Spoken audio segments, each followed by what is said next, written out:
And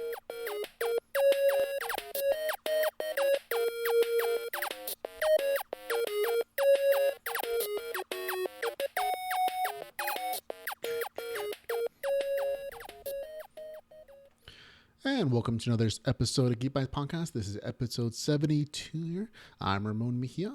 I'm going to be flying solo today because this guy is not here. Edgar Acosta is welcoming his first child into the world, hopefully today, maybe into tomorrow, depending on how the baby feels coming in or out. And it's going to hopefully look something a little like this, cute, adorable, and full of love. So Edgar Acosta, we definitely wish you the best of luck on this thing that you decided to do. Moving on to our regular show, though. Every podcast of the Geek Bytes podcast, we bring you the roundup of the week's best geek and tech news, and of course anything else that we're going to be interested in. Today, because I'm going solo, it's going to be a slightly abridged version, mostly headlines, a few opinions of mine, nice and short and sweet. And in the geek news section this week, we're going to be talking about Pokemon Go. There's plenty of news about that this week. It's a huge thing. I don't know if you've heard about it. Also, Nintendo's NES, Nintendo Entertainment System relaunch. It's the mini version. And also all the major characters that Marvel killed off in the comics recently. And of course, much, much more. In our discussion section, again, just going to be me. I'm going to be talking about how I felt about watching the reboot of the Ghostbusters movie. So pay attention at the end if that's what you're looking for. We are going to move on to, of course, our geek news section.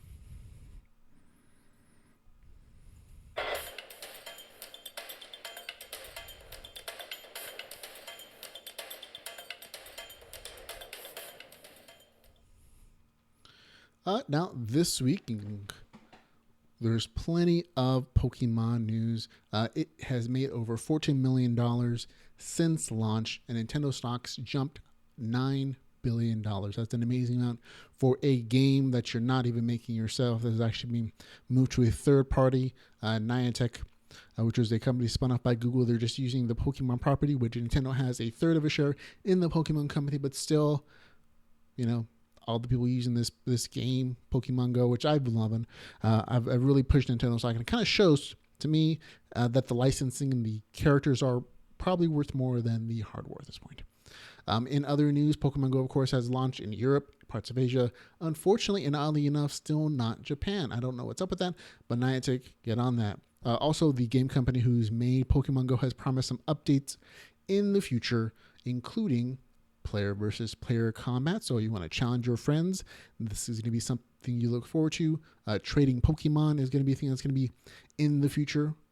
And of course, better gym battles. We all know those gym battles from the original Pokemon games and the comics, the television shows.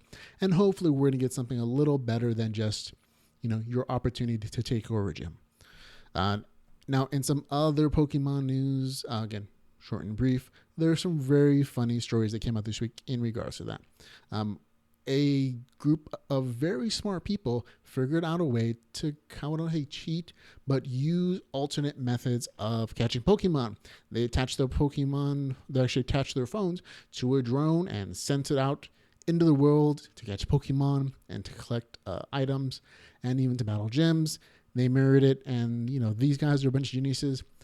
But, the game is designed to get you out of the house. And I think they missed that opportunity. But hey, if you can do it, if you got the brains to it, I say more power to you. Now, in a different story, in Sydney, Australia, where the game has been super popular, there have been several incidents where communities aren't as welcoming as the general populace of Pokemon Go, especially when you have people trouncing around in a public park that's right outside your backyard. The cops are actually called in one instance. Hundreds of eggs were thrown at Pokemon Go players in this public facility in Sydney, Australia. It's a hilarious story. I encourage you to check out the show notes in the podcast, for the full story. It's really funny. Additionally, Legendary Pictures is in talks to possibly make a live action Pokemon movie. Man, those movie producers do not wait. This is blowing up at the moment, so they might as well get the deal done. Now, in other news, we have some stuff from Nintendo. Nintendo has announced a relaunch of the Nintendo NES. Now, if you're not sure what this is, folks, this is the original console system for most of us.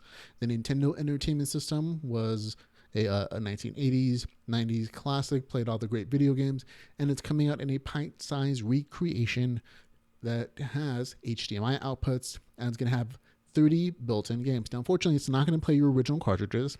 That's kind of sad, but it has an amazing list of games that are going to come out with it, including Balloon Fight, Bubble Bop, Castlevania 1 and 2, Donkey Kong, Dr. Mario, Kid Icarus, Mario Brothers 1, 2, and 3, Mega Man 2, Ninja Gaiden, Punch-Out featuring Dr. Dream, not the Mike Tyson version, Technobowl, Legends of Zelda 2, and of course it's going to be $59, $60 basically, and available on November 11th. If you want a second controller, it'll be another $10. But of course, hopefully you're willing to shell this out, because I know I am totally interested in getting this nice retro game.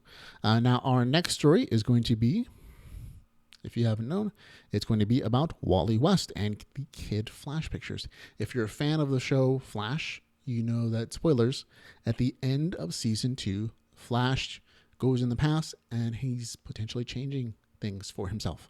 And so messing with the timeline is very similar to a very famous series of comics in the Flash, Flashpoint. And when Barry changes the timeline, things happen. And in season 3, we're actually going to get a new Flash, which is going to be the Wally West Kid Flash version here. I'm looking forward to seeing the guy. Hope he does well.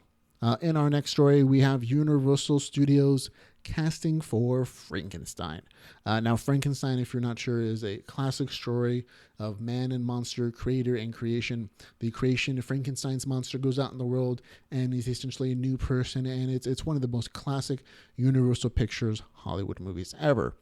I'm a big fan of it, and they're apparently coming out with a whole new slate of Universal Picture monster movies, including Frankenstein.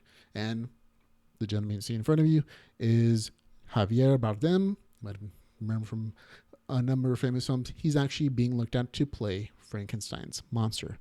So I hope the guy does well. I'm looking forward to seeing this whole slate of new Universal monster films, including The Mummy with Tom Cruise, Russell Crowe, Dr. Jekyll, and even Johnny Depp as the Invisible Man. Now, in our next story, I'm a little sad to see that Marvel's going this route, but they're killing off a bunch of characters. Part of this is the fact that they don't own the word mutant anymore, or the X-Men. Fox Pictures and a bunch of other people own a bunch of their properties, which they sold off decades ago and have not been able to get back. And even though they're getting into the movie and television industry now, and they're doing a great job, they don't own the rights to those famous characters. So they're kind of killing a lot of them off. You might have noticed that they killed off Wolverine recently. Old Man Logan might be coming back eventually. They killed off Rhodey, as you see in the picture here. In the Civil War II storyline, Rhodey dies. He is the girlfriend, or he's Captain. He is very famously, of course, known as Iron Man's best buddy. He's also who dies in this picture, and Marvel did it again. They're actually killing off another very famous character, this time Bruce Banner. Yeah, that's right, folks. Not the Hulk, but Bruce Banner, the Hulk's alter ego for most of you who've seen the movies. In this particular storyline, spoilers if you don't want to hear it. Okay. There is an Inhuman, which is another fancy mutant without being a mutant, who has the ability to tell the future. He says that he has a vision that Bruce Banner is going to Hulk out and kill everybody. And to stop this, all the superheroes kind of go where Bruce Banner's hiding out in his lab. Even though he hasn't been the Hulk in quite a long time, someone else is the Hulk now. There's a split within the superhero community that says, one half says Bruce Banner should be put in jail for the things he's going to do, potentially. And the other half says he hasn't done anything wrong. He hasn't done anything really on time. He's not even the Hulk anymore. And they're kind of waiting to see what happens. Now, as this argument progresses, Bruce Banner becomes very angry, and we know that's generally when he hulks out, and Hawkeye takes it into his own hand and actually kills Bruce Banner. You can see the photo in, if you're looking at it currently.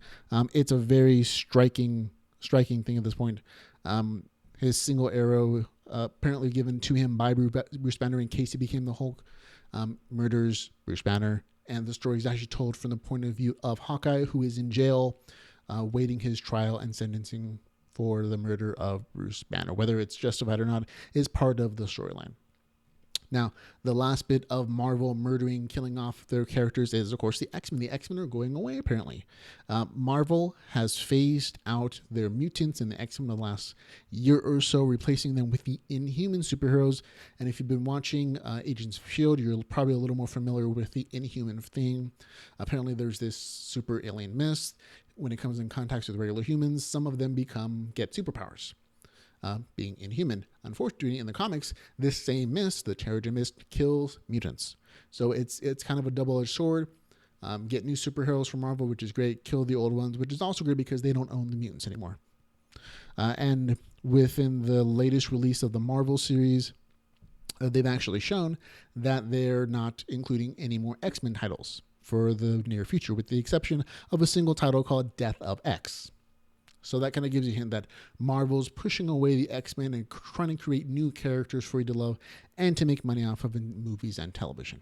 Now, on the plus side, there is going to be possibly a new Marvel X-Men TV show. This is some words, right things between Marvel Television and 20th Century Fox. They're actually going to team up to create a new pilot for the X-Men based on Fox Television. The series is currently untitled. There aren't any real specifics about it. We just know that they made an announcement this week that this is going to happen. The story is going to be about it's an action adventure story with two human parents who travel to develop mutant powers. And forced to go on the run from a hostile government, the family joins up with an underground network of mutants and must fight to survive. So this is maybe some underground mutant organization leading to the X-Men, might be Jubilee, might be somebody else. I'm looking forward to seeing how it turns out. I've been looking forward to an X-Men television show for a very, very long time, and I'm sure that you have been too. Now, that's going to be it for our Geek News section. Pretty straightforward. If you have any comments, you can always leave them for us at feedback@geekbytespodcast.com. I always love hearing from you. Edgar does too, and we'll be more than happy to read your comments on the show. If you send them in to us, you can also leave us some comments or suggestions on our Facebook page, on Twitter, wherever you want to find us. And of course, if you want to support us, go to Geek Bytes Podcast /support for all the many ways you can do so to help keep this podcast free and interesting to yourself. I'm going to, however, move on to my review of the Ghostbuster movie.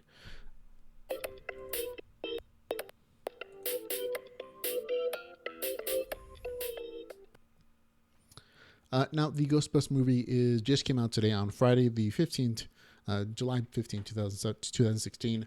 I watched it this morning and with my wife and a small child that we happened to be babysitting. And I got to say, the kid was really kind of bored. A lot of the scenes were kind of scary for her. So take that as your grain of salt from the kid's perspective. I personally thought it was very interesting. My wife, a woman, loved the film. She thought it was hilarious. She loved all the girl power stuff, all the jokes. I personally enjoyed it. I really did. It was enjoyable. All the characters were fun. You got to see most of the best jokes if you've seen the trailers. Those are probably the best jokes in the entire movie. There's still some other good jokes, but they're not quite as amazing. The special effects look great. They were a great improvement from the trailers. In the trailers, they looked a little wonky, and they definitely took the time to improve them before they actually put out the film. So good job for you, Ghostbusters people. If you're looking for a few spoilers, all the members of the original Ghostbuster film are in the movie, with the exception of Egon. He does kind of get a cameo. There's a statue. If you got to look for a little bit, it's a really quick cameo for him. But his bust is there, so that was kind of a cute nod to him. But everyone else in the cast shows up, including Slimer. He actually gets a nice pivotal role in the movie. He is a little more unlovable in this particular version of it. I love some of the new gadgets that you see in the Ghostbusters reboot. It is a reboot. It is not officially connected to the first or second original Ghostbuster movies. It's a reimagining of the entire franchise. And, I think it was done well. I think the story it's not the same story as the first Ghostbusters. It's very similar, but it's not the same. And I would suggest that if you are going to go watch it, you stay till after the trailers, after the credits, because there is going to be a post-credit scene, which you're going to want to see. Plus, it was just kind of funny. So my recommendation, of course, if you want to know, is go watch the movie. It's enjoyable. Don't listen to the haters on the internet. Make the decision for yourself. I thought it was worth my money. I don't think it was quite as good as Ghostbusters 1. the original. It is definitely better than Ghostbusters 2. So it's kind of somewhere in between those two for myself. But again, go watch it for yourself, folks. That's going to be it for the show, though. I'm Ramon Mejia. I appreciate you taking the time listening to me talk about all the geeky stuff that I enjoy. And especially since it's just me, it's not a very long show, unfortunately. I wish I could talk to you folks. I love hearing from you. So again, feel free to throw me those comments at feedback@geekbytespodcast.com, or just, hey, drop me a line, or drop, I should say, myself and this guy a line at on our Facebook page, Geek Bytes Podcast, or on our Twitter page. I always love hearing from you. Like I said, we'll be more than happy to read your comments. But for the week, that's going to be it for me. Oh, and if you happen to be a lover of Lit RPG, we just updated our recommendation list, and we added a kind of newsletter thing we're trying out to see if you like it. So go to the website to get all that stuff as well, if you're into that genre kind of thing. So again, that's it for me, Ramon Mejia from Geek Bytes Podcast. Now, remember, go geek out about something.